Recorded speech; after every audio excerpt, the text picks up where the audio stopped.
शिवाय नमस्तभ्यम दोस्तों। छठी मैया की जय।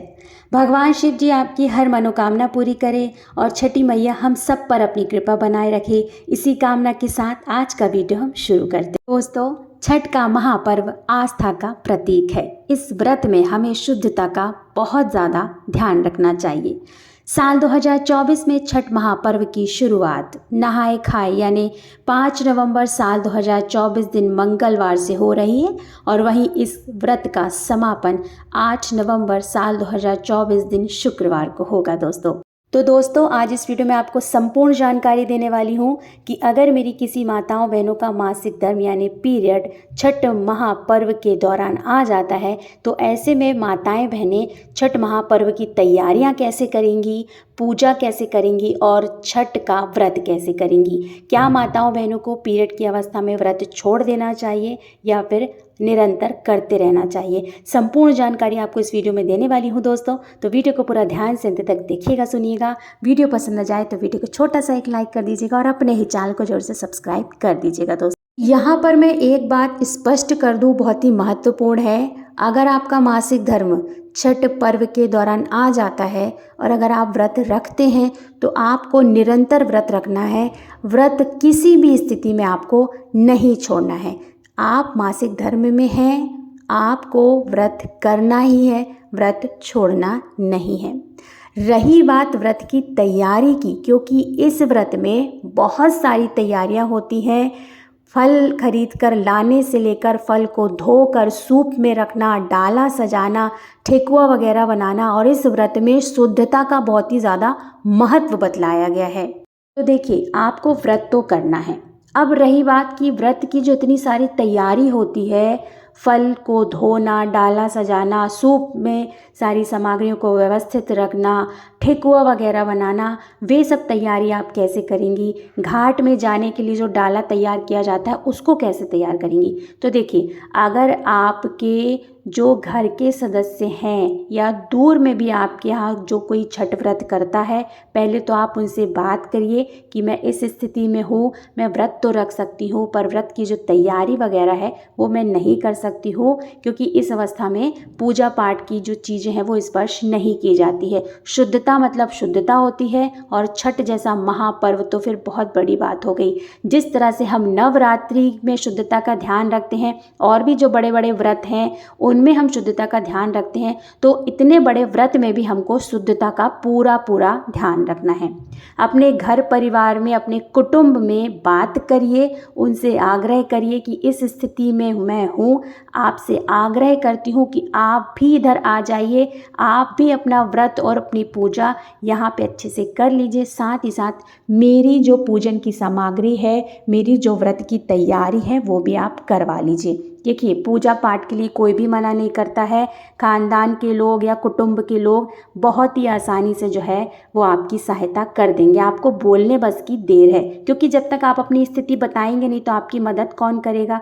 तो बिल्कुल भी संकोच मत करिएगा। अपनी इस स्थिति को अपने परिवार, अपने कुटुंब से ज़रूर साझा करिएगा। आपकी पूजा बहुत ही अच्छे से संपूर्ण हो जाएगी। देखिए दोस्तों, पहले तो आपको अपनी ये जो परेशानी है मासिक धर्म पीरियड वाली अपने परिवारजनों से बतानी है, उनसे सहायता लेनी है। अपने कुटुंब के दूर के भी जो रिश्तेदार नातेदार हैं उनसे बताइए, वो आपकी अवश्य मदद करेंगे। वैसे भी पूजा पाठ के लिए कोई भी जो है वो मना नहीं करता है। अगर ये चीज़ आपके पास संभव नहीं हो पाती है तो अपने अड़ोसी पड़ोसी से बोलिए, वो आपकी सहायता अवश्य करेंगे। ठीक है, आप अपने मायके से भी किसी को बुला सकते हैं।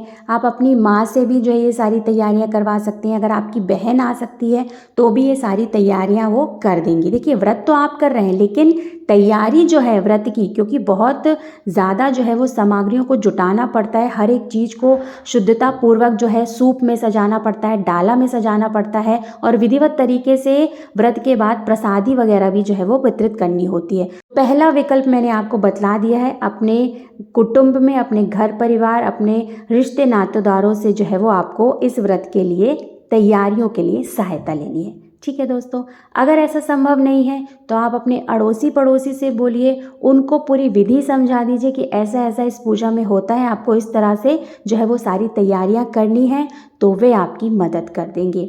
अगर आप बिल्कुल अकेली हैं, अपने पति और बच्चों के साथ व्यक्तिगत किसी कारणवश आप जो है वो विदेश वगैरह में रह रही हैं, तो इस स्थिति में आप क्या करेंगी? तो देखिए, आपको व्रत रखना है, व्रत नहीं छोड़ना है।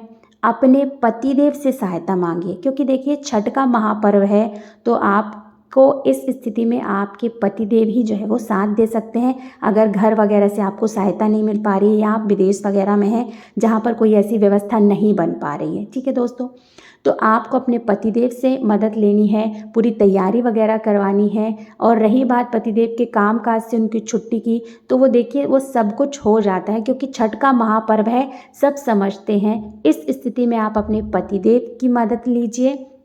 अगर आपके बच्चे बड़े हैं तो आप उनकी मदद भी ले सकती हैं। व्रत आप कर लीजिए, बाकी के जो सारे कार्य हैं, सूप सजाना, डाला सजाना और इस तरह की जो भी तैयारी है, ठेकुआ वगैरह बनाना, अगर आपके बच्चे बड़े हैं तो आपके बच्चे आपकी सहायता कर देंगे। आप बच्चों से भी ये सारी चीज़ें करवा सकती हैं और पतिदेव से भी करवा सकती हैं।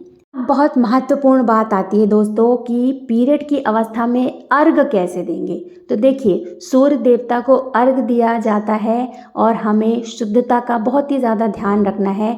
तो अर्घ तो हम नहीं दे सकते हैं, विधिवत तरीके से व्रत कर सकते हैं, पर अर्घ नहीं दे सकते हैं। अर्घ आप अपने पतिदेव से दिलवा सकती हैं और अपने बच्चों से भी दिलवा सकती हैं, या अगर घाट वगैरह में आप जाएंगे तो कोई ना कोई जो है वो पूजा तो कर ही रहा होगा। ऐसा तो है नहीं कि आप मतलब अकेले ही जो है वो पूजा कर रहे हो इतने बड़े महापर्व की। तो आस पास जो भी हो वो आप उनसे कहिए कि इस स्थिति में हैं, तो आप उनसे दिलवा सकती हैं। दूर खड़े होकर आप उनको सब कुछ बतला दीजिए, वो जो है वो आपके हिस्से का अर्घ सूर्य देवता को दे सकते हैं। क्योंकि देखिए सूर्य देवता हैं, देवता को अर्घ जो है वो मासिक धर्म यानी पीरियड्स में नहीं दिया जाता है, और इस व्रत में जो सूर्य देवता को अर्घ दिया जाता है यही बहुत ज़्यादा महत्वपूर्ण रखता है। तो मासिक धर्म यानी पीरियड की अवस्था में आपको सूर्य देवता को अर्घ नहीं देना है, ठीक है दोस्तों। ये अर्घ जो है वो आप अपने पतिदेव और बच्चों या रिश्ते नातेदारों या कुटुंब में किसी भी से आप दिलवा सकते हैं। दोस्तों, पीरियड्स के समय पूजा को लेकर जो भी डाउट्स थे, यहाँ पर मैंने आपको विस्तार से संपूर्ण जानकारी दे दी है। आशा करती हूँ आपको ये वीडियो पसंद आया होगा। वीडियो अगर पसंद आ गया है दोस्तों तो वीडियो को छोटा सा एक लाइक कर दीजिएगा, क्योंकि आपका एक छोटा सा लाइक हमें प्रेरित करता है और भी अच्छे अच्छे नए नए वीडियो बनाने के लिए। बहुत जल्द मिलते हैं दोस्तों एक नए वीडियो के साथ, एक नई जानकारी के साथ। तब तक शिवाय नमस्तभ्यम। धन्यवाद दोस्तों।